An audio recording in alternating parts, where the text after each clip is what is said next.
ओम शांति। प्रजापिता ब्रह्मा कुमारी ईश्वरीय विश्वविद्यालय में आज हमारे स्टूडियो में पहुँचे हैं सुधीर भाई, जो पिछले 36 सालों से ज्ञान में हैं और 28 सालों से मधुबन महायज्ञ में अपनी सेवाएं दे रहे हैं। प्रभु के संग जीवन के रंग कार्यक्रम में आज हमारे साथ बैठे हैं सुधीर भाई, जो परमात्म प्यार के रंग और जीवन में किस प्रकार से अपने आप को संजोया है उसके ऊपर हम चर्चा करेंगे। कैसे वो प्रभु के बने। कहते हैं कि प्रभु को प्राप्त करना ही एक बहुत बड़ी उपलब्धि होती है, और आज हम इनसे जानेंगे कैसे भगवान इन्हें मिले और उनके राह पर कैसे निकल पड़े। ऐसे दिव्य पुरुष आज हमारे स्टूडियो में पहुँचे। आज हमारा सौभाग्य है कि आज उनका अनुभव आप तक हम पहुँचा रहे हैं। सुधीर भाई ओम शांति। ओम शांति भाई साहब, ओम शांति। सुधीर भाई, आपका जन्म स्थान कहाँ है और बचपन आपका कहाँ बीता है? जन्म डिस्ट्रिक्ट मेरठ के मुकारी ग्राम में हुआ। मेरा पैतृक गांव जो है वो मेरठ डिस्ट्रिक्ट में ही रामनगर है, और मुकारी हिंडन नदी पर स्थित है, यूपी उत्तर प्रदेश। ठीक है। और मेरा बचपन, मेरा जन्म मेरे ननिहाल में ही हुआ। अच्छा। उस ग्राम का नाम मुकारी ग्राम है। वाह वाह वाह। अच्छा बड़ा गांव है। और मैं मध्यम वर्गीय परिवार से बिलोंग करता हूँ। प्राइमरी की जो मेरी शिक्षा है, ठीक है, वो मुरादनगर में मेरी मासी के यहाँ, वहाँ मैंने 4th क्लास तक एजुकेशन लिया। मतलब मौसी नानी की घर ही में आपने पढ़ाई लिखाई किया? जी। वाह वाह, क्या बात है।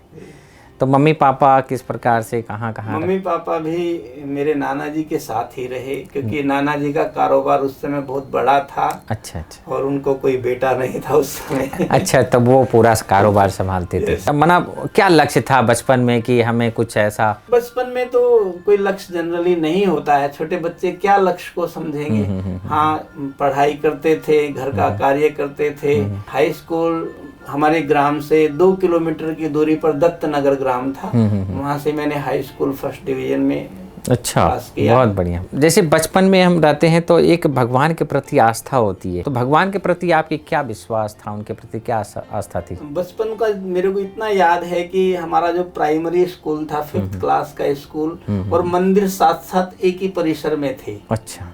लेकिन मेरे को कभी ऐसे नहीं होता था कि मैं मंदिर में जाऊँ। अच्छा, मैंने अंदर से फीलिंग नहीं आती? अंदर से फीलिंग नहीं आता था। और जो स्कूल में पढ़ा और घर आए, मंदिर में जाने का संकल्प नहीं आता था। हाँ, फिर जब थोड़ा होश आना शुरू हुआ, ठीक है, तो 9th 10th में घर में भगवान के बारे में त्योहार होते हैं, चर्चा चलती है। तो मेरे नाना जी का एक कंसेप्ट था, वो उनके मन में ऐसा था कि ये जो मूर्तियां हैं मंदिर में, ये भगवान नहीं है। अच्छा। और भगवान जो है वो एक अलग शक्ति है। तो मेरे भी कॉन्शियसनेस ने उस बात को स्वीकार किया। वो भी मंदिर नहीं जाते थे। वो अच्छा। कोई भी धर्म हो, किसी भी धर्म के लोग उनसे मिलना जुलना रखते थे। अच्छा। चाहे मुस्लिम हैं, चाहे हिंदू हैं, चाहे लोअर कास्ट हैं, चाहे अपर कास्ट हैं, सबके बीच वो मेल मिलाप का वातावरण रखते थे। पर मंदिर में नहीं जाते? मंदिर में नहीं। वाह, क्या बात है। मेरी कॉन्शियस ने भी उस बात को स्वीकार किया कि हाँ, ईश्वरीय शक्ति कोई शक्ति है, पर मंदिरों में जो ये मूर्तियां हैं ये भगवान नहीं है। मेरी कॉन्शियसनेस ने भी इस चीज को स्वीकार किया। कि हाई स्कूल 2 किलोमीटर डिस्टेंस पर था। फर्स्ट डिवीजन से पास किया साइंस साइड से। फिर इंटर में एडमिशन लेना था तो 2 कॉलेज थे, दोनों मेरे से 5 किलोमीटर की डिस्टेंस पर थे। जाट कॉलेज में ढकोली के अंदर एडमिशन लिया। उस समय हम सिर्फ गाँव के 5 बच्चों को एडमिशन मिला वहाँ। ओके। और इंटरमीडिएट में अकेला ही क्लियर कर पाया उसमें। स्टूडेंट लाइफ में ही आपको ये ज्ञान प्राप्त हुआ? नहीं, स्टूडेंट लाइफ में तो ये ज्ञान प्राप्त नहीं हुआ। फिर इंटरमीडिएट करने के बाद मैंने मेरठ में डीएन पॉलिटेक्निक में एडमिशन लिया। अच्छा। इलेक्ट्रिकल इंजीनियरिंग में। ये कौन सी सन की बात है? 79 में इंटर किया। ठीक है। इस तरीके से फिर 82 में आपने डिप्लोमा पूरा किया? इलेक्ट्रिकल साइड से कंप्लीट हो गया था। उसमें मेरे 75% मार्क्स थे उस समय। वाह, बहुत बड़ी, बहुत आपने पढ़ाई में आपकी बहुत रुचि थी, जो कि एक गांव में और मध्यम वर्ग से आप इतना दूर तक पहुँचे हैं। तो वास्तव में अंदर में आपके अंदर में उत्कंठा थी पढ़ाई के प्रति। सुधीर भाई, आप जिस प्रकार से आप वहाँ से आप पढ़ाई लिखाई कर रहे थे और फिर आप वहाँ से अचानक कैसे आपका स्पिरिचुअलिटी में आप कदम रख दिए? एक्चुअल में जब मैं डिप्लोमा कर रहा था तो वहाँ फिर एक लक्ष्य की तरफ व्यक्ति सोचता है। तो जब मैं पढ़ाई का फाइनल ईयर कर रहा था तो उस समय मेरे मन में सर्विस करने का ख्याल नहीं आता था। अच्छा। मेरे माइंड में आता था कि मैं जो ये टेक्नोलॉजी गेन कर रहा हूँ, ये जो इंजीनियरिंग की शिक्षा ले रहा हूँ, तो इसके आधार पर मैं, ठीक है, इंडस्ट्री खोलूं, समझे ना। अच्छा, इतने बड़े बड़े सपने। यस, इतने बड़े बड़े मेरे सपने रहते थे। बहुत सुंदर। मतलब नौकरी करने का ख्याल नहीं रहता था। उस नॉलेज को बिजनेस और इंडस्ट्री में डेवलप करूं। और मुझे ऐसा भी कई बार फीलिंग होता था कि जैसे मैं पूर्व के जन्मों में मैं कोई इंडस्ट्रियलिस्ट रहा हूँ। अच्छा। और ऐसा लगता था जैसे कोई नगर के नगर मैंने बसाए। अच्छा, सपने आते थे? सपना नहीं आता था, अंदर में फीलिंग ऐसी आती थी। ये बीच का जो आपका अंतराल है वो कैसे आप वो स्पिरिचुअलिटी को टच कर दिए और प्रभु के संग आप हो गए, वो थोड़ा अनुभव सुनाइए। जैसे पढ़ाई पूरा हुआ तो मैं हर साल क्या होता था कि घर में चला जाता था, गांव में चला जाता था, ठीक है। लेकिन जब फाइनल का एग्जाम दे दिया तो मैं गांव में नहीं गया फिर। अच्छा। क्योंकि मुझे पता था कि अगर गांव गया तो कोई गवर्नमेंट जॉब या प्राइवेट जॉब इतनी जल्दी तो मिलते नहीं है पढ़ाई के तुरंत बाद, तो घर के कार्य व्यवहार में व्यस्त हो जाऊंगा। इसलिए मैंने ये निश्चय किया कि मुझे यहाँ शहर में ही रह करके जॉब तलाशना है। और मैंने जॉब ढूंढा, फिर एक इलेक्ट्रॉनिक कंपनी में कार्य शुरू किया। कहाँ पर? मेरठ में ही। मेरठ में ही प्रतापपुर इंडस्ट्रियल एरिया है। ओके। उस इंडस्ट्रियल एरिया में मैंने 3 महीने जॉब किया। जैसे ही रिजल्ट आया, ठीक है, फिर मैं दिल्ली चला गया। फिर मेरा national thermal power corporation NTPC Badarpur में अप्रेंटिस लगा। ये हरियाणा में पड़ता है। आप वहाँ शिफ्ट हो गए? वहाँ शिफ्ट हो गए। दिल्ली में कितने साल रहे आप? दिल्ली में लगभग मैं 1 साल रहा। 1 साल। वहाँ से आप हरियाणा शिफ्ट हो गए? हाँ जी। यही जॉब था इलेक्ट्रिकल का? अप्रेंटिस किया NTPC में। जी जी। उसके बाद फिर मैं एक मिल्क इंडस्ट्री में 1 साल सर्विस किया। तो जब मैं मिल्क इंडस्ट्री में था उस समय मेरे को इस ज्ञान की प्राप्ति हुई। हरियाणा में? हरियाणा में, होडल। वाह।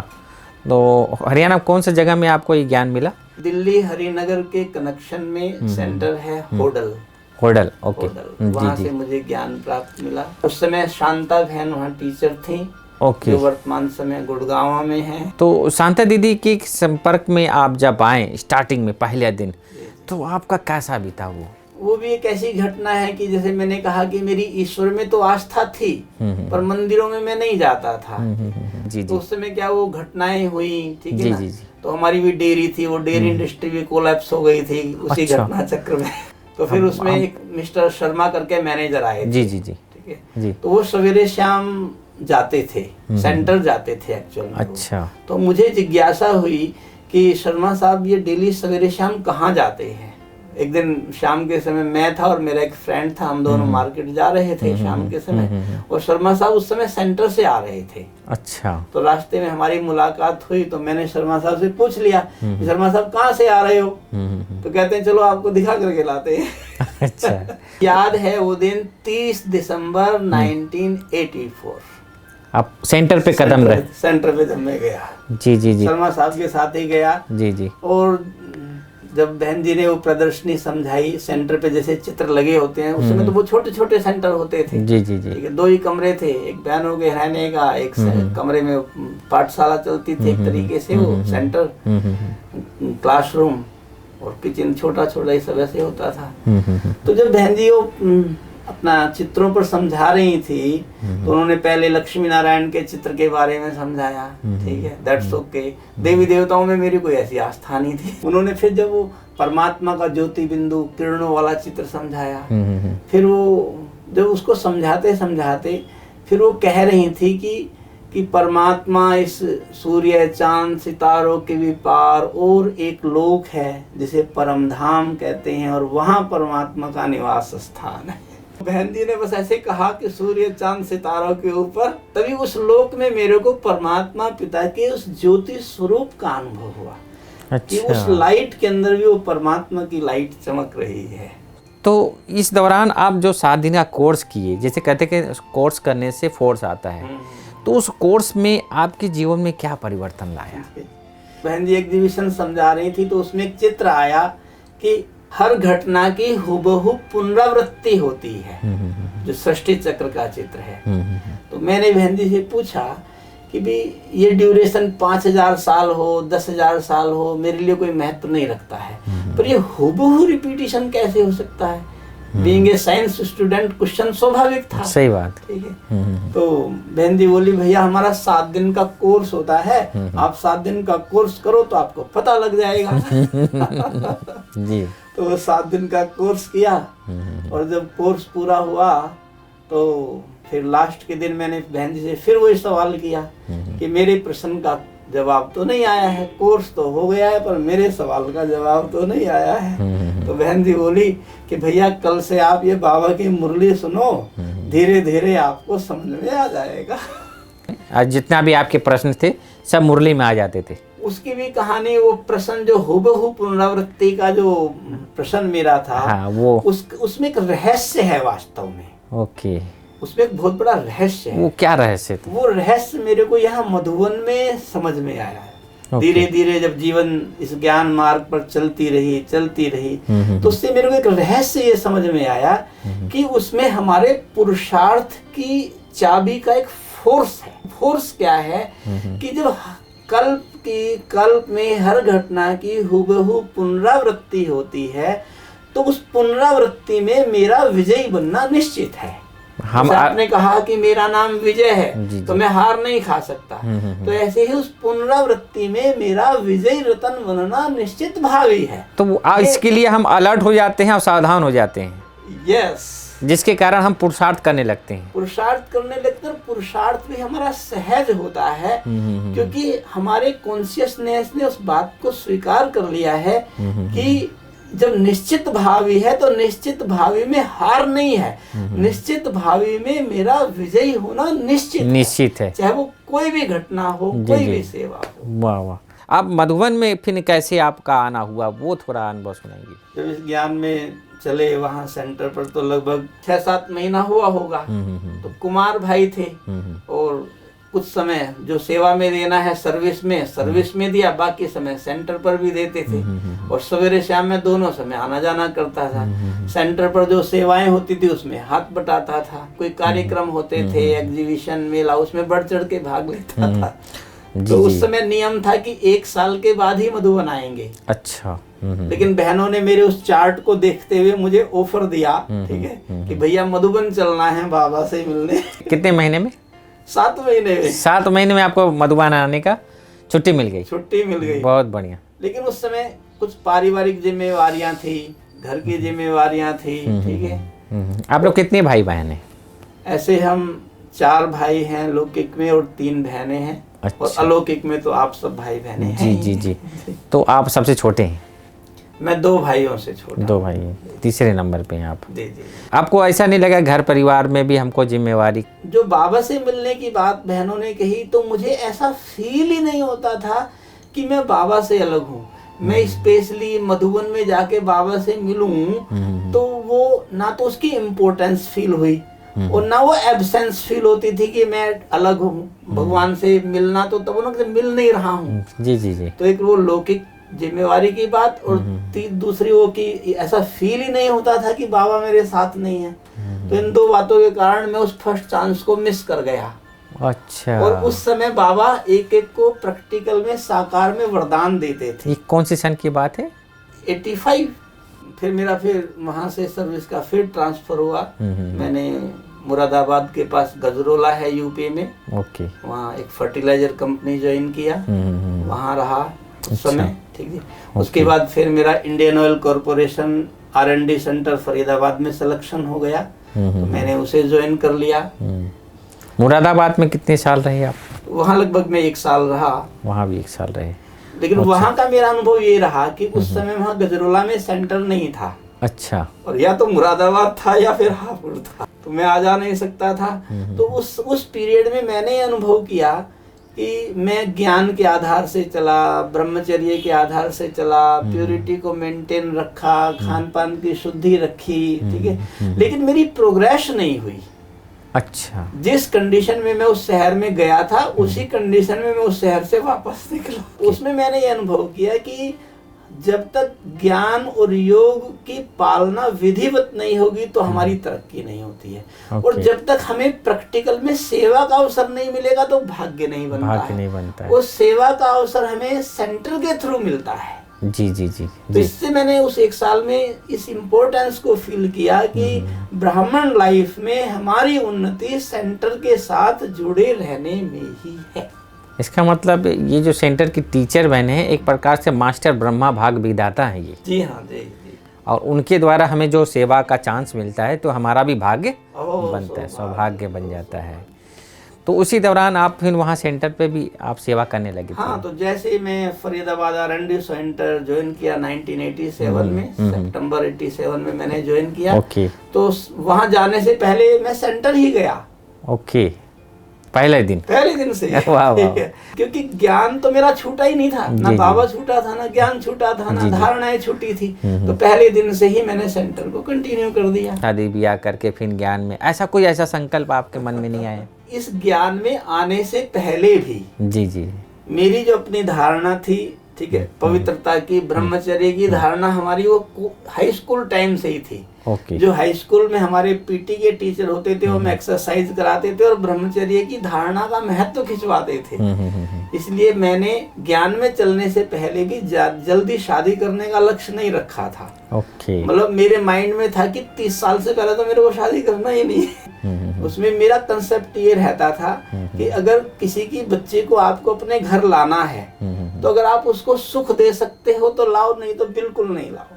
सही बात। ये मेरा कंसेप्ट था। जी। ज्ञान से पहले भी। अच्छा, मतलब सुखदेव भावना थी, आप सुखदेव थे। तो आप 87 के बाद फिर आगे कैसे आपका फिर मधुबन आना हुआ, वो थोड़ा सा इतिहास में? जब मैं फरीदाबाद आया, ठीक है, तो फिर जब बाबा की जैसी सीजन शुरू हुई तो मैंने दीदी को कहा कि दीदी मुझे भी मधुबन जाना है। उषा दीदी जी, फरीदाबाद की उषा दीदी जी। तो दीदी बोली भाई अभी तो आपको आए हुए थोड़ा ही समय हुआ है हमारे पास। जी। क्योंकि उस समय बहनें यज्ञ के जो नियम थे मधुबन से जो भी डायरेक्शन जाते थे उनमें बहुत पक्की होती थी, क्योंकि उसमें हर जिज्ञासु की उन्नति समाई होती थी। तो उस समय दीदी की जब बात ये आई तो मैंने अपने आप को एक पाठ पढ़ाया, धीरज का फल मीठा और सुखदाई होता है। तो जब फरीदाबाद पहुंच गया और सेंटर पर तो डेली आना जाना, ठीक है, सेवा करना, ठीक है। फिर बाबा की सीजन शुरू हुई, प्रभु मिलन सीजन। मैंने दीदी को कहा कि दीदी मुझे भी मधुबन जाना है जी। तो दीदी बोली भैया अभी तो आपको थोड़ा ही टाइम हुआ है हमारे पास आए हुए। उषा दीदी ने बोला। उषा दीदी ने कहा। जी। एक्चुअल में दीदियों का जो कंसेप्ट था बहुत क्लियर था कि मधुबन का जो डायरेक्शन है उसमें भाई बहनों की उन्नति समाई हुई है, इसलिए उसको स्ट्रिक्टली फॉलो करते हैं। जैसे आजकल कई लोगों की टेंडेंसी होती है क्रॉस करने की। मैं चाहता था, उनकी सीनियर शुक्ला दीदी थी, ठीक है, मैं उनके पास जा सकता था, लेकिन नहीं, मैंने वो सब नहीं किया। अपने को पढ़ाया धीरज का फल मीठा और सुखदाई होता है। और फिर अगले साल ही मधुबन में योग भट्टियों का प्रोग्राम हुआ, कुमारों की योग भट्टी का। 87 में मैं आ नहीं पाया। 88 में बाबा का चांस सीजन नहीं चला। 89 में फिर कुमारों की भट्टियां हुई मधुबन में। तो मैं 1 से 5 साल वाले ग्रुप में था। ओम शांति भवन में ये भट्टी हुई और वो भट्टी ही बस परिवर्तन का।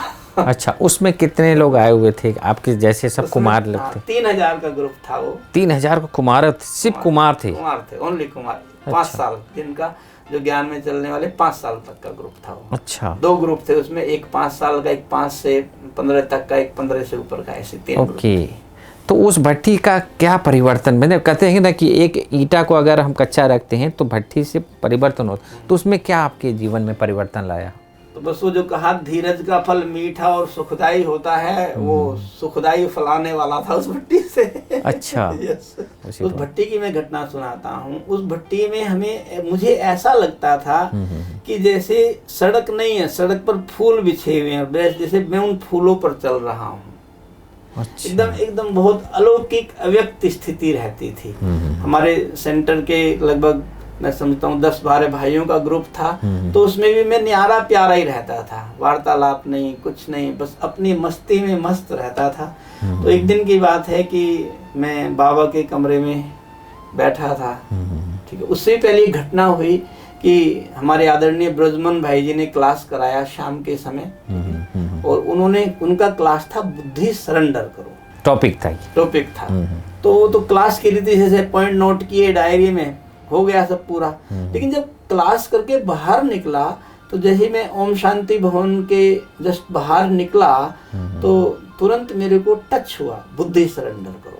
जी। तो मैं तुरंत बाबा के कमरे में गया जी, और मैंने बाबा को कहा कि बाबा अब तक तो मैं अपनी बुद्धि से चलता था, ठीक है, देखा ना बुद्धि से चलने का, जो 85 में बाबा से मिलना था वो जाकर के फिर, ठीक है, 89 में 89 में जाकर के मधुबन आया। जी। तो ये है अपनी बुद्धि जी। और जब बाबा को बुद्धि दी तो बाबा का अब तक मैं अपनी बुद्धि से चलता था, अब आज आप जैसे चलाएंगे मैं वैसे चलूंगा।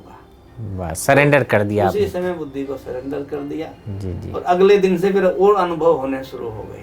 ओके, भट्टी में ही? हाँ, भट्टी में। नेक्स्ट डे बाबा की झोपड़ी में बैठा था, तो झोपड़ी में मैं क्या देखता हूँ, बाबा ने ऐसे रजिस्टर खोला, ब्रह्मा बाबा रजिस्टर खोले, ठीक है जी, और उसमें लाल पेन से, समझे, रेड लाल शब्दों में मैं देख रहा हूँ मेरा नाम बाबा ने लिखा, क्लियर दिख रहा है मेरे को बुक में। हाँ जी, क्या बात है, रजिस्टर में नगल।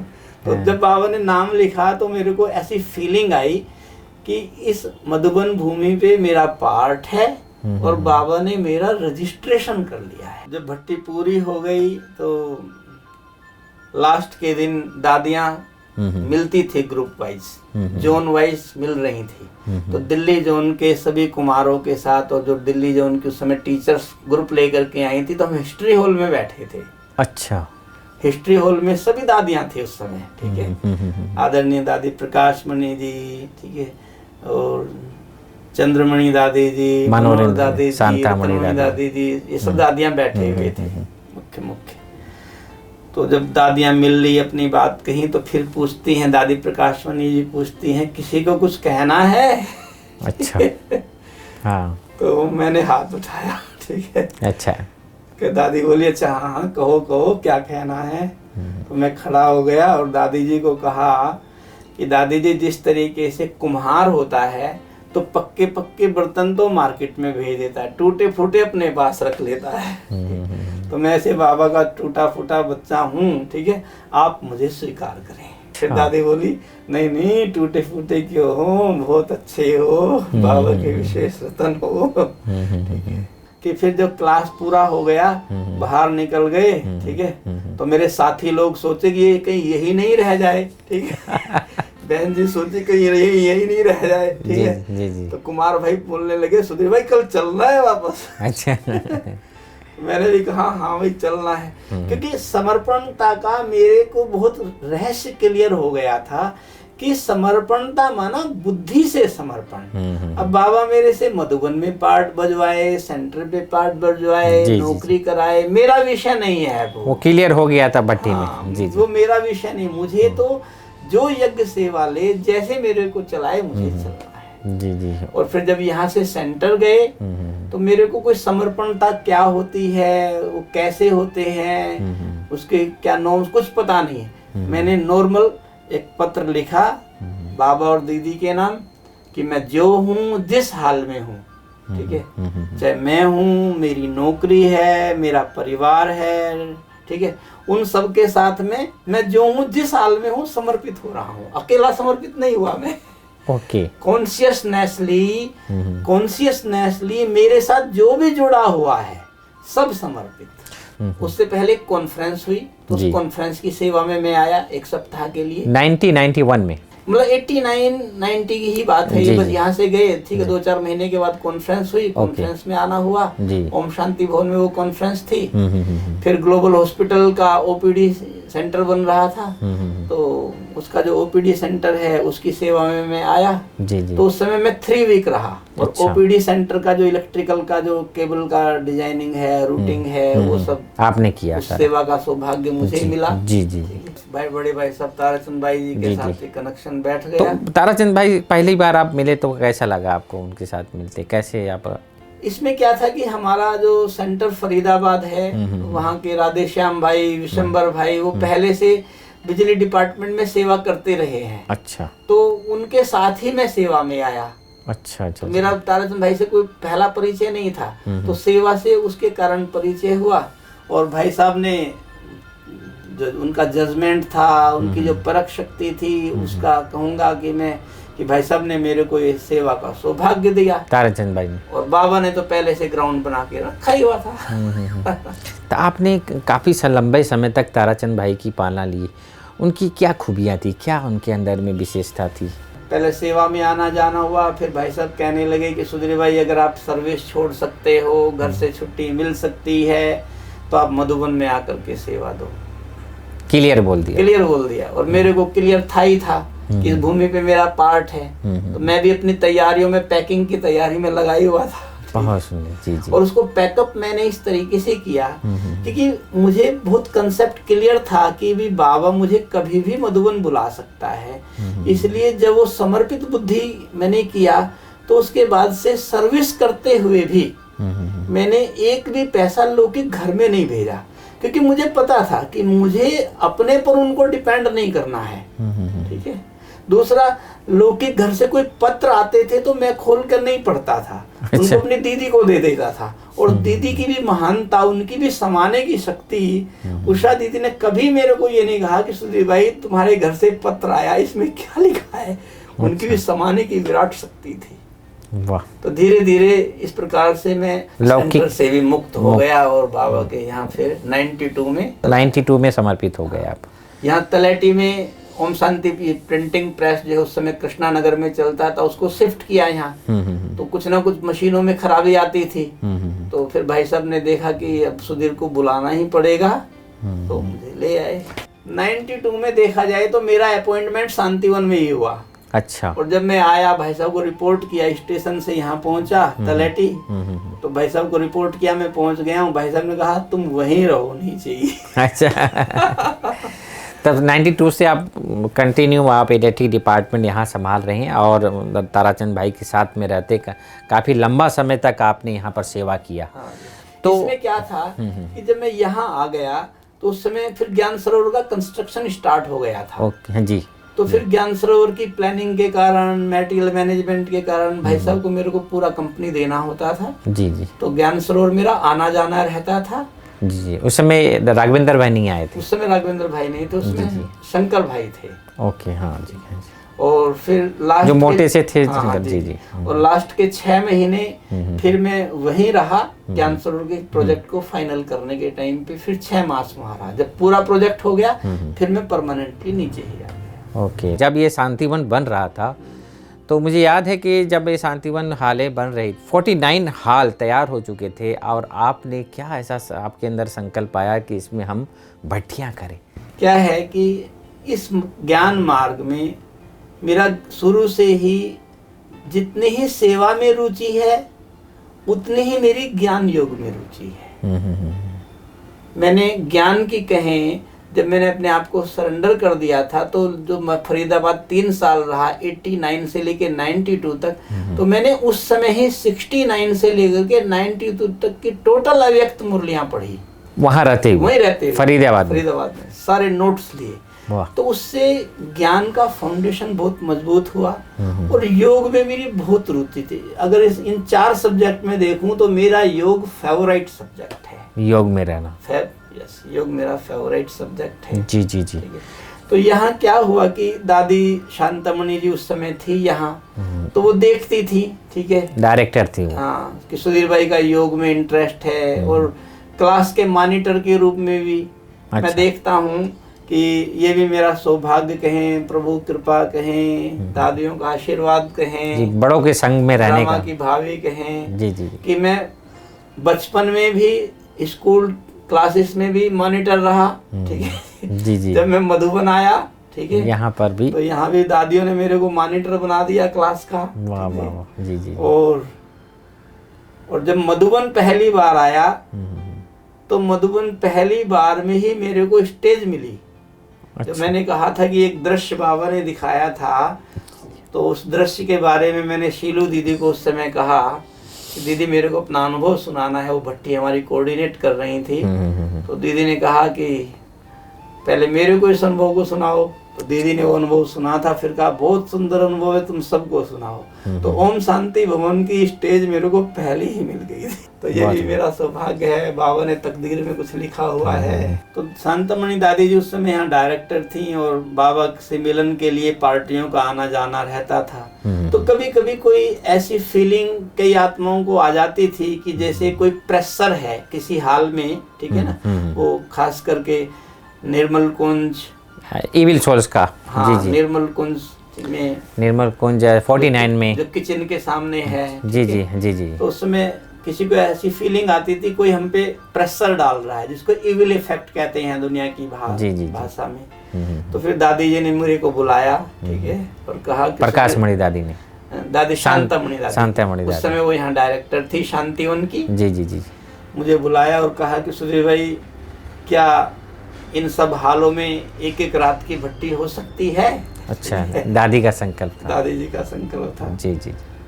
हमने तो सीखा ही है कि दादियों के मुख से निकला माना बाबा शक्ति भर रहा है, वरदानी बोलो। तो मैंने उसको स्वीकार किया, क्योंकि उस समय हमारे एक ग्रुप चलता था। दादी जी ने बुलाने के पीछे भी उसमें हमारी एक यूनिटी की एक स्ट्रेंथ थी। एक उस समय ग्रुप था, ग्रुप का क्या नाम था? Ever ready group. Ever ready group, yes, ठीक है। तो उस एवर रेडी ग्रुप के माध्यम से हम कोई भी कार सेवा होती थी, उस कार सेवा को हम करते थे। वो एवर रेडी ग्रुप योग तपस्या पर खास ध्यान देता था, आपस में वर्कशॉप करता था, ठीक है, और एक्टिविटी में भी इन्वॉल्व रहता था। जहाँ अनाउंसमेंट हो जाता था वहाँ पहुँच भी जाता था, कार सेवा करता था। जी जी जी। तो इस टाइप की उस ग्रुप की विशेषता थी। जी जी। तो फिर उस ग्रुप के सभी भाइयों ने वो योग भट्टी की। रात को जैसे आपने कहा कि 9-10 बजे स्टार्ट करते थे और सवेरे 4:45 बजे तक चलती थी। बहुत अनोखा भट्टी थी वो। हाँ, बहुत ही सुंदर लगा। पूरी रात तपते थे उसमें। और उससे पहले मेरे को रात की भट्टी करने का अनुभव फरीदाबाद का था। अच्छा। वहाँ का क्या अनुभव था कि एक सेंटर बदली करके दूसरा सेंटर लिया था, लेकिन वो सेंटर बिल्कुल ऑन रोड तो था, लेकिन स्थान छोटा था। ओके। और हम सब की और दीदी की, सभी भाई बहनों की भावना थी कि इस सेंटर में हमारा गुजारा नहीं होगा, हमें दूसरा सेंटर लेना है, ठीक है। तो फिर हमने खास योग तपस्या की उस समय वहाँ पर बैठ। हाँ, कुमार भाइयों का ग्रुप रात को सैटरडे को भट्टी करते थे, क्योंकि संडे छुट्टी होती थी। खास सेंटर लेने के लिए हमने भट्टी की। वाह। और उसमें भी मेरा अनुभव यह है कि जब मैं ड्यूटी जाता था तो वहाँ एक प्लॉट जो सिंडिकेट बैंक के साथ में जो भी सेंटर है, तो मेरी दृष्टि उस प्लॉट पर पड़ती थी कि यह स्थान खाली है नीलम बाटा रोड पर, ये बाबा के लिए बहुत सुटेबल स्थान है। जब मैं मधुबन आ गया तो उसके बाद वही स्थान सेंटर ले लिया। वाह, क्या बात है। तो योग भट्टी आपकी दृष्टि पड़ गई थी उसमें। देखो, पवित्र आत्माएं जो होती है ना, वो आप हो, मैं हूँ, आप हो, कोई भी है, जो पवित्र आत्माएं हैं उनके संकल्प और उनकी दृष्टि कल्याण में कल्याण करेगी, क्योंकि उनके विचार और उनके दृष्टिकोण कल्याण के लिए होते हैं। तो बाबा उन्हें पूरा कर देता है। सुधीर भाई, जिस प्रकार से वो दिनचर्या वो अलग थी, और इस समय लॉकडाउन जो चल रहा है, तो इस समय सारा भारत ही नहीं, सारा विश्व घर पे है, तो इस समय आपकी दिनचर्या कैसी है? क्योंकि हमारे जो कुमार हैं, जो वो सोचते हैं कि मैं क्या करूं, चलो कितना योग करेंगे, तो कुछ ऐसी आप सलाह दें तो घर पे रहते भी मौज का अनुभव करें। उनके अंदर में तनाव, डिप्रेशन जिस प्रकार से आज बढ़ती जा रही हैं, तो कुछ ऐसे टिप्स बताएं कि हम घर में रहते भी मौज का अनुभव करें, जो आप करते हैं। व्यक्ति व्यवस्था में, समाज में, व्यक्तिगत जीवन में कर्म के साथ जुड़ा ही है।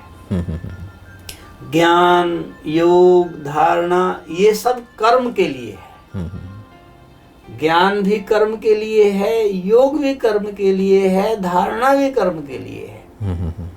इसलिए मनुष्य जीवन का जो मूल है वो कर्म ही है। और जैसा आपने कहा कि लॉकडाउन है तो कर्म तो है नहीं, ठीक है। हाँ, लोक लग गई। कर्म पे लोक लग गया था कुछ समय के लिए। तो वास्तव में कर्म पर कभी लोक नहीं लगता है, क्योंकि व्यक्ति के पास कर्म करने का कोई सीमित दायरा नहीं है, ठीक है। कर्म बहुत व्यापक है। वो कर्म मनसा के स्तर पर भी कर्म होता है, वाचा के स्तर पर भी कर्म होता है, कर्म इंद्रियों के स्तर पर भी कर्म होता है। माना कि मेरी फैक्ट्री बंद है कुछ समय के लिए, मेरा गवर्नमेंट ऑफिस बंद है कुछ समय के लिए, ठीक है, लेकिन मेरे परिवार के बीच तो कर्म है। जी जी। मैं परिवार में हूँ, उस परिवार में तो कर्म है ना भाई। उस घर की सफाई करना है, ये कर्म है, ठीक है। अपने जीवन की प्रवृत्ति का के लिए जो कर्म है वो कर्म है, ठीक है ना।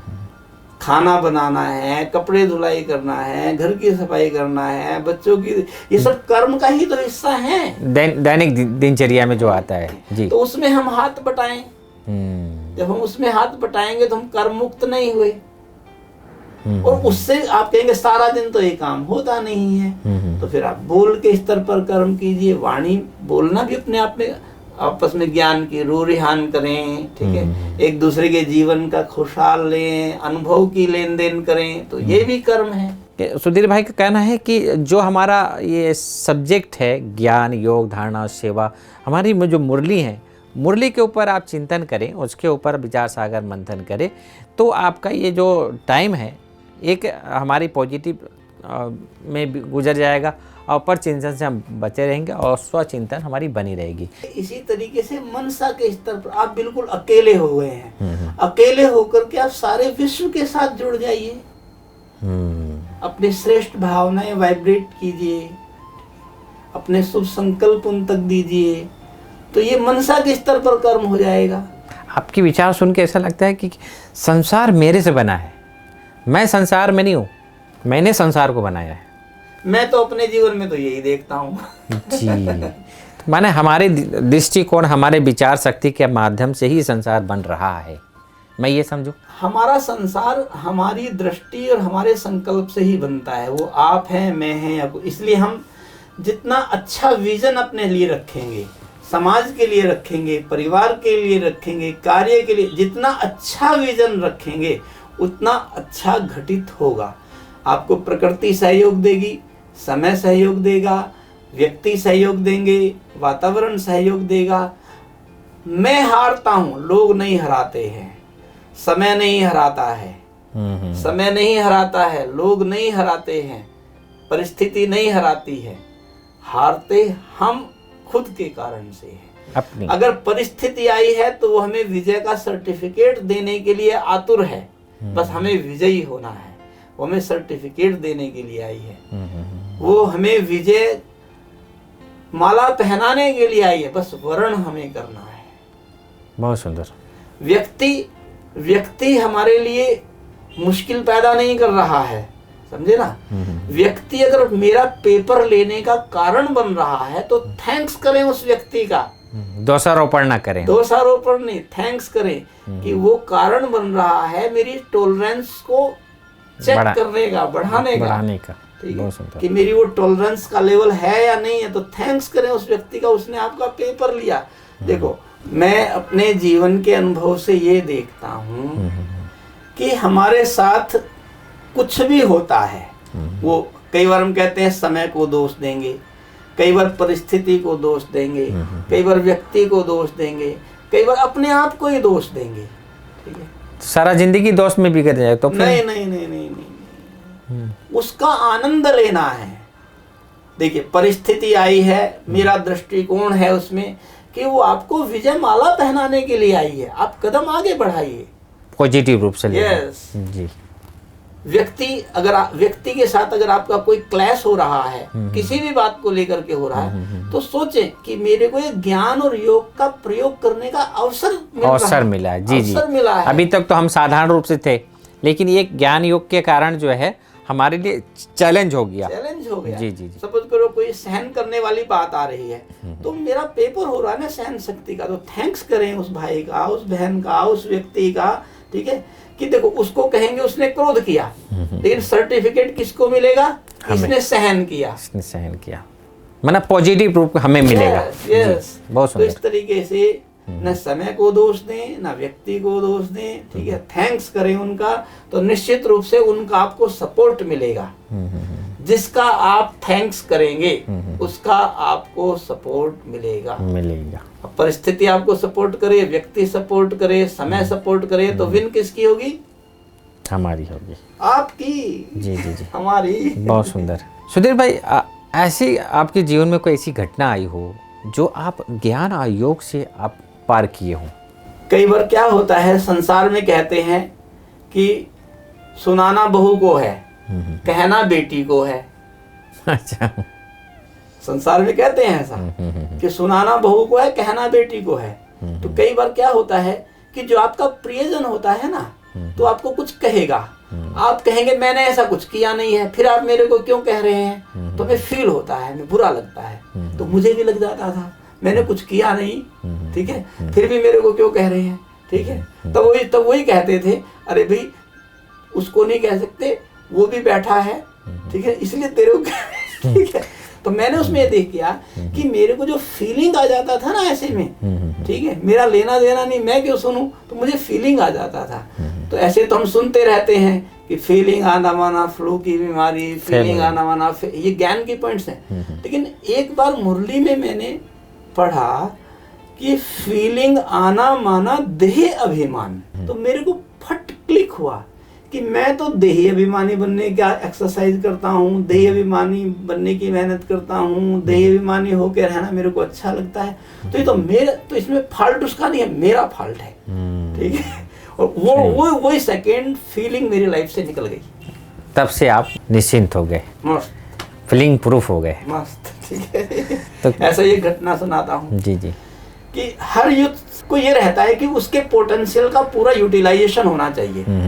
कई बार हम किसी ऑर्गेनाइजेशन में होते हैं, वो सोशल ऑर्गेनाइजेशन हो, रिलीजियस हो, पॉलिटिकल हो, स्पिरिचुअल हो, ठीक है, तो ऐसा लगता है कि मेरा पोटेंशियल पूरा यूज नहीं हो रहा है। तो मेरे को भी यहाँ मधुबन में रहते हुए, हालांकि मेरे पास इलेक्ट्रिकल डिपार्टमेंट की सेवा है, ठीक है, उसमें भी सारे काम होते हैं, प्लानिंग है, मटेरियल मैनेजमेंट है, गवर्नमेंट लाइजनिंग है, प्रोजेक्ट एग्जीक्यूशन है, सब कुछ बहुत सारा बिजी रहते हैं। पर यूथ है ना, ठीक है, तो फिर भी लगता है उसमें क्लास के भी आप देखते हैं, सेवाएं कुछ ना कुछ रहती हैं, सोशल सर्विसेज आसपास मधुबन के आसपास होती है, उसमें भी मेरी इन्वॉल्वमेंट रहती है। तो भी मुझे कई बार लगता है मेरा पोटेंशियल पूरा यूज नहीं हो रहा है। अच्छा, इतना करने के बावजूद भी। अच्छा, कई बार हम तपस्या धाम के पास जो बड़का वृक्ष है, वहां मैं झूले पे कई बार जाके बैठ जाता हूँ। तो जब वहां जाकर के बैठता ना झूले पर, तब वो संकल्प आता कि मेरा पोटेंशियल पूरा यूज नहीं हो रहा है। फिर संकल्प आता कि यहाँ तो सब करते नहीं, पर बाहर जाके भी कुछ करें। अच्छा। लेकिन मेरी सेवाएं ऐसी मधुबन से निकलना बाहर होता नहीं हो सकता। जी जी, सेवाएं इस टाइप की हैं। जी जी। तो फिर मैं अपने आप को पढ़ाता कि हो सकता है किसी जन्म में सन्यासी रहा हूँ, ठीक है, जी जी जी।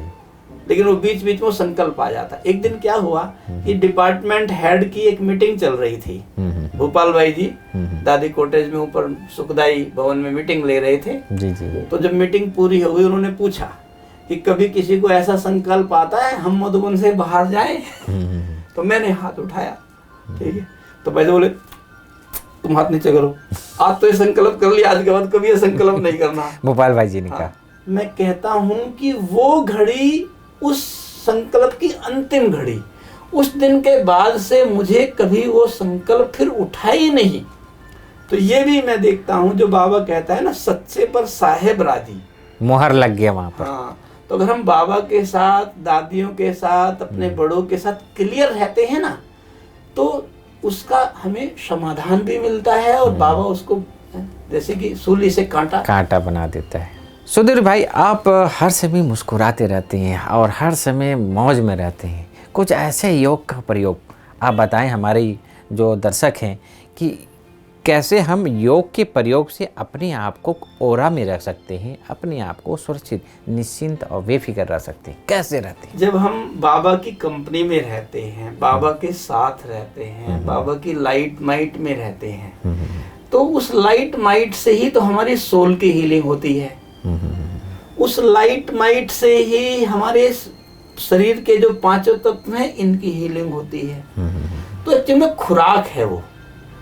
बाबा की जो लाइट माइट है, परम धाम में शिव बाबा है, सूक्ष्म वतन में ब्रह्मा बाबा हैं, फरिश्ते हैं, पवनहार देवताएं हैं, तो उन सब की लाइट माइट, उन सब का जो गुड वाइब्रेशंस है, उनकी जो पॉजिटिव एनर्जी है, स्पिरिचुअल एनर्जी, वो हम तक आती है। और जब हम पर आएगी तो हमारी आत्मा में भी जाती है और हमारे बॉडी ऑर्गन्स पर भी जाती है। तो वो बॉडी की खुराक होती है, वो सोल की खुराक होती है, वो हमारे मन बुद्धि की खुराक होती है। उससे हमारे संस्कारों में वो चीज इंजेक्ट होती है, दिव्यता आती है, दिव्यता आती है। और जब आएगा तो भैया खाने वाले की तो खुराक दिखाई देती है। जी जी, ठीक है ना। दुनिया में कहते हैं ना भाई खाए, किसकी सेहत अच्छी हो तो कहेंगे खाई पिए घर का है। ठीक है ना। तो इसी तरीके से हम हर्षित हैं, हम प्रसन्न हैं, ये इस बात का संकेत है। श्रेष्ठ संकल्प से श्रेष्ठ संस्कार की रचना हो रही है। इसमें मैं देखता हूँ संकल्प भी ज्यादा नहीं करने पड़ते हैं। अच्छा। इसमें उस फीलिंग में रहना होता है। जैसे कहते हैं ना, silence is gold, speech is silver. तो वर्ड्स फिर भी सिल्वर में आ गए जी। संकल्प बहुत सीमित होते हैं, बहुत बहुत सीमित संकल्प का जो उसका जो क्षेत्र है वो बहुत व्यापक होगा संकल्प का। उसकी एनर्जी का सर्किल बहुत बड़ा होगा, लेकिन संकल्प बहुत नहीं होते हैं। अच्छा। बस वो फीलिंग रहती है, बाबा के वाइब्रेशंस की फीलिंग रहती है। अगर हम शांति की बात करें तो शांति की फीलिंग है, सुख है तो सुख की फीलिंग है। तो उस फीलिंग में मैं रहता हूँ, जो उस फीलिंग में रहता हूँ तो उससे वो आत्मा और शरीर एनलाइटमेंट होते हैं। फिर वो प्रसन्नता आती है, संतुष्टता आती है, हर्षित मुक्ता, हर्ष अंदर से आता है, अंदर से हर्ष। हमें बाहर से मना कोई आर्टिफिशियल करने की जरूरत नहीं है, ज्यादा वो रिसोर्सेस पकड़ने की जरूरत नहीं है। रिसोर्सेस अल्टीमेटली वही है, शिव बाबा। और जब योग के प्रयोग की आपने बात कही, ठीक है ना, तो बाबा तो कहते हैं पुकारें बाबा, और बाबा हाजिर नहीं हो नहीं सकता। ये बात सही है संगम युग पर। जी जी। तो लेकिन उसमें कंडीशन बाबा ने डाली हुई है, लेकिन सच्चाई सफाई चाहिए। अगर सच्चाई सफाई होगी तो बाबा हाजिर होगा जी। अगर हमारे अंदर की सच्चाई सफाई नहीं है और हम बाबा को कॉल करें तो बाबा भी कहेगा वेट एंड सी। तो इसलिए अंदर की जो सच्चाई सफाई है ना, ठीक है, वो बाबा और हमारे बीच बहुत क्लियर कनेक्शन रखती है, कम्युनिकेशन रखती है, और फिर बाबा हाजिर रहता है। जी, इसीलिए कहते हैं कि शेरनी का दूध जो है स्वच्छ बर्तन में ही ठहरता है। तो ऐसे ही हमारे जीवन में अगर सच्चाई और सफाई है तो ये ज्ञान और ये धारणाएं जो बातें हम कर रहे हैं वो नेचुरल हमारे जीवन में आ जाती हैं। सुधीर भाई, आप इतने सालों से महायज्ञ में आप समर्पित हैं। अभी आने वाली जो हमारे 33 करोड़ आत्माएं हैं, उन आत्माओं को हमारे द्वारा क्या ऐसा अनुभव होना चाहिए, बाप दादा के प्यार की पालना के हम रिटर्न कैसे दें, वो थोड़ा से आप अपना विचार सुनाएं। अव्यक्त रूप से बाबा आज भी पालना कर रहे हैं, पढ़ाई करा रहे हैं, उसका रिटर्न कैसे दें? उसका रिटर्न की जब बात आती है, एक बार की बात है कि जब दादी प्रकाश मणि जी थी तो उन्होंने मधुबन वालों के कुछ ग्रुप्स बनाए थे। जी जी। और वो ग्रुप में कुछ ना कुछ चर्चा करते थे, उनको सब्जेक्ट दिए जाते थे कि इस सब्जेक्ट पे ये ग्रुप चर्चा करेगा, इस सब्जेक्ट पे ये ग्रुप चर्चा करेंगे। जी जी। तो एक बार ऐसे हमारा ग्रुप तपस्या धाम के गार्डन में बैठा था, ग्रुप पूरा हो गया, ठीक है, तो मैं गार्डन में टहल रहा था। मैंने बाबा को कहा कि बाबा आप मेरे पिता हो, अच्छा, और मैं आपका बच्चा हूँ, ठीक है, तो मैं आपकी क्या सेवा करूँ, ठीक है, रिटर्न। अच्छा भाई बाबा हमारी पालना करे तो मैं आपकी क्या सेवा मैं क्या करूं, मन अंदर नेचुरल आता है। जी जी जी। तो उस समय फिर बाबा ने तुरंत टचिंग दिया कि बच्चे जो यज्ञ है ना, ये भगवान का स्वरूप है। ये जो यज्ञ है ये मेरा स्वरूप है, ठीक है। कोई यहाँ पैर दबाने की बात नहीं है, जैसे लौकिक में होगा बच्चा अपने माता पिता के दादा दादी की सेवा करेगा, ठीक है, मालिश करेगा, पैर दबाएगा, और बातों का ध्यान रखेगा। तो बाबा ने कहा कि ये जो यज्ञ है ये भगवान का स्वरूप है, ये मेरा स्वरूप है, और इस यज्ञ की सेवा करना माना मेरी सेवा करना। तो इस यज्ञ को संभालने वाला बाबा है, पर हम सब उसके निमित्त बच्चे हैं। निमित्त हैं। निमित्त है, जी जी। तो निमित्त होने के नाते हमारी ये रेस्पॉन्सिबिलिटी बनती है, जैसे साकार में ब्रह्मा बाबा ने इस यज्ञ में अपना 100% कंट्रीब्यूशन दिया, दादियों ने दीदियों ने दिया, दे रहे हैं आज भी, ऐसे ही हम भी उन्हीं के पद चिन्हों पर, बहुत कुछ नया करने की जरूरत नहीं है। बाबा कहते हैं फुट स्टेप, उन्हीं के पद चिन्हों पर चलते हुए यज्ञ में मेरी जो सेवा है, मुझे जो सेवा मिली हुई है, उसको मैं बहुत ऑनेस्टी से संभालूं, बहुत सिंसियरिटी से संभालूं। यह सिंसियरिटी बहुत इंपॉर्टेंट है। इसी सिंसियरिटी के कारण जो भी यहाँ दर्शक आते हैं, विजिटर्स आते हैं, भाई बहने आते, कहते हैं काफी ऑटोमेटिक चलता है, प्रभावित होते हैं वो, ऑटोमेटिक चलता है। जी जी। तो ऑटोमेटिक चलने के पीछे है ही जिसको जो सेवा मिली हुई है। बाबा ने निमित्त बनाया, दादियों ने निमित्त बनाया, समय ने निमित्त बनाया, जी जी। उसको बहुत सिंसियरिटी से चल, जैसे आप अपनी सेवा जो भी आपको मिले बड़ी सिंसियरिटी से निभा रहे हो, तो यही है पालना का रिटर्न जी। दूसरी बात इसमें आती है, ये यज्ञ मेरा यज्ञ है, मेरे बाबा का यज्ञ है, मेरा यज्ञ है, ये बाबा का घर है, मेरा घर है। जैसे इंडस्ट्री होती है, कार्य व्यवहार होता है, बिजनेस होता है, बच्चा बाप के बिजनेस को बच्चा संभालेगा, बाप के इंडस्ट्री को बच्चा तो आगे बढ़ाए। ऐसे ही मुझे नित्य इसको आगे बढ़ाना है, चाहे इसका भौतिक रूप है, चाहे इसका आध्यात्मिक रूप है, दोनों रीति से इसका विकास करना है। ठीक है, ये उसमें अपने को लगा के रखना सिंसियरली एंड ऑनेस्टली, बस ये हम कहेंगे कि हम बाबा के पालना का रिटर्न दे पाएंगे। और मैं देखो, जो भगवान से संबंध की बात कहते हैं ना, मैं सदा बाबा से जब भी कोई संबंध जोड़ता हूँ तो मैं कहता हूँ संबंध एक तरफा नहीं होता है, संबंध द्वितरफी होता है। ठीक है ना? जी जी। अगर वो मेरे सुप्रीम टीचर हैं तो मैं उनका एक अच्छा स्टूडेंट भी जी जी। वो तो मुझे अच्छे स्टूडेंट वाला रोल मुझे प्ले करना है।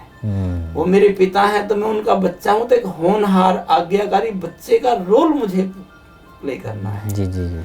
कि सुधीर भाई, जिस प्रकार से आप इतना लंबा समय तक आप ज्ञान योग में और इसमें चले, कैसे आप अपनी दिनचर्या को मेंटेन रखते हैं? जो मधुबन की दिनचर्या वो हमारी दिनचर्या, अमृत वेले से लेकर के रात्रि सोने तक जो मधुबन की दिनचर्या है वो हमारी दिनचर्या। उसमें भी एक बात आती है कि यहाँ एक है हमारी व्यक्तिगत जीवन की ज्ञान योग की साधना, और दूसरी बात आती है यज्ञ सेवा। तो यहाँ जब हम यज्ञ में रहते हैं तो हमें यज्ञ सेवा और अपनी स्थिति दोनों का बैलेंस हमें करना है। जी जी जी। लेकिन उसमें प्रायोरिटी यज्ञ सेवा को जाती है। ओके। क्योंकि हमारा ज्ञान योग भी किस लिए? यज्ञ सेवा है। अगर हम अपने पर खूब टाइम दे रहे हैं और यज्ञ की हम रेस्पॉन्सिबिलिटी अपने ऊपर नहीं ले रहे हैं, ठीक है, तो वो हमारा ज्ञान योग का कोई मीनिंग नहीं है। आखिर किस लिए ज्ञान योग? किस लिए? सही बात है भाई, ज्ञान योग आपको श्रेष्ठ कर्म करने के लिए है। अभी जो गीता कहती है योग है कर्मसु कौशलम, मैंने योग तो खूब किया, ज्ञान पे खूब टाइम दिया और कर्म में टाइम नहीं दिया, तो कुशलता कहाँ से आएगी? और जब कुशलता नहीं आएगी, ठीक है, परफेक्शन नहीं आएगा, ठीक है, ज्ञान योग का यूटिलाइजेशन नहीं किया कर्म के स्तर पर, तो जो मेरा भाग्य बनना है, जिसको कहते हैं कर्म भोग और कर्म योग और कर्म फल, तो ज्ञान योग का फल है श्रेष्ठ कर्म जी, और श्रेष्ठ का कर्म का फल है प्रारब्ध। तो सत्युगी जो प्रारब्ध है उसका कनेक्शन हमारे श्रेष्ठ कर्म से है, वो यज्ञ सेवा से है, विश्व सेवा से है। और वो यज्ञ सेवा में मेरी वो क्वालिटी रहे, विश्व सेवा में मेरी वो क्वालिटी रहे, उसके लिए ज्ञान योग और धारणा है। जी, बहुत सुंदर, बहुत सुंदर। ऐसे युवा जो अपने आप को डिप्रेशन में या तनाव में महसूस कर रहे हैं, उनके लिए आज हम सुधीर भाई से दो वचन। जब यूथ की बात आती है, युवा की बात आती है, तो यूथ माना ही, ठीक है, पोटेंशियल, ठीक है, और पोटेंशियल ऐसी चीज है कि अगर आप उसको यूज नहीं करेंगे, ठीक है, तो एक्सप्लोजन की संभावना होती है। जी। तो यूथ के पास जो पोटेंशियल है, ठीक है, चाहे वो कॉन्शियसनेस के लेवल का पोटेंशियल है, ठीक है, थॉट लेवल का पोटेंशियल है, अथवा फिजिकल बायो लेवल का पोटेंशियल है, उस पोटेंशियल को सही दिशा में लगाने के लिए पॉजिटिविटी मस्ट। ओके। अगर आप पॉजिटिविटी के साथ जिएंगे तो आपका जो पोटेंशियल है वो राइट डायरेक्शन में यूज होगा।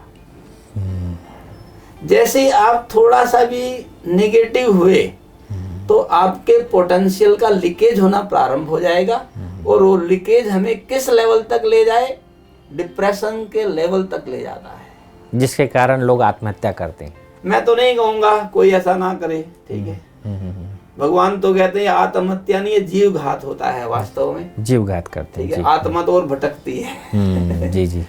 तो उसको हमें पॉजिटिव साइड रखना चाहिए। और दूसरी बात है कि एनर्जी के लिए कहा जाता है, ठीक है, neither it can be created NOR it can be destroyed, it can be convert only, it can be change only. तो यूथ के पास जो पोटेंशियल है उसको, अपने उस पोटेंशियल को क्रिएटिविटी में यूज करना है। जब उस पोटेंशियल को क्रिएटिविटी में यूज करेगा, ठीक है, तो उसकी लाइफ निरंतर आगे बढ़ती चली जाएगी, उसके जीवन में प्रसन्नता रहेगी। अब स्वर्ग की जब बात आती है, एक है कि सोल लेवल पर उस चीज को देखना, ठीक है, सोल लेवल पर, और एक जो वर्ल्ड का जो साइकिल है, कंप्लीट टाइम साइकिल, उसके अकॉर्डिंगली देखेंगे तो वो सतयुग है। और एक है कि हमारे इस जीवन का भी सुंदर भविष्य, जो हमारे इस जीवन, वर्तमान जीवन का सुंदर भविष्य है, उस सुंदर भविष्य के लिए भी इस पोटेंशियल को निरंतर क्रिएटिवली यूज करना बहुत जरूरी है। बहुत जरूरी है। बहुत सुंदर। दर्शकों, आज सुधीर भाई के विचारों से आज हम अवगत हुए। सुधीर भाई ने बहुत ही गूढ़ रहस्यों को आप तक साझा किया। सुधीर भाई के जीवन की जो झलकियाँ थी, वास्तव में हम सुन रहे थे तो मुझे एक ही चीज़ बहुत सुंदर लगा कि जब हम संपूर्ण रूप से प्रभु समर्पित हो जाते हैं तो उनके छत्र छाया में रहते हम सेफ तो रहते ही हैं, लेकिन हम सेफ्टी के साथ साथ दूसरों को भी सेफ रखने का एक आदर्श स्थापित करते हैं कि हम खुद दाता के बच्चे दाता बन जाते हैं। तो ऐसे दिव्य पुरुष, ऐसे दिव्य महान विभूति जो हमारे सुधीर भाई ने आज आपके सामने अनमोल वचनों से आपके सामने प्रस्तुत किए, और बहुत सारी बातें निकल कर आई हैं, और ऐसे नई नई बातें, नए नए व्यक्तित्व आज मधुबन के बगिया में फूल जो हम आपके सामने पहुंचा रहे हैं। तो आज हमारे सामने सुधीर भाई अपने विचारों की जो विचारधारा थी आप तक पहुंचाई, और अपने इस एपिसोड से जो भी आपके फीडबैक हो, आप ज़रूर आप अपने सुझाव कमेंट्स बॉक्स में आप ज़रूर दें। इसी तरह से एक नए व्यक्तित्व के साथ आपके सामने फिर हाजिर होंगे। तब तक के लिए हमें इजाज़त दीजिए। ओम शांति। ओम शांति सुधीर भाई। Thank you so much.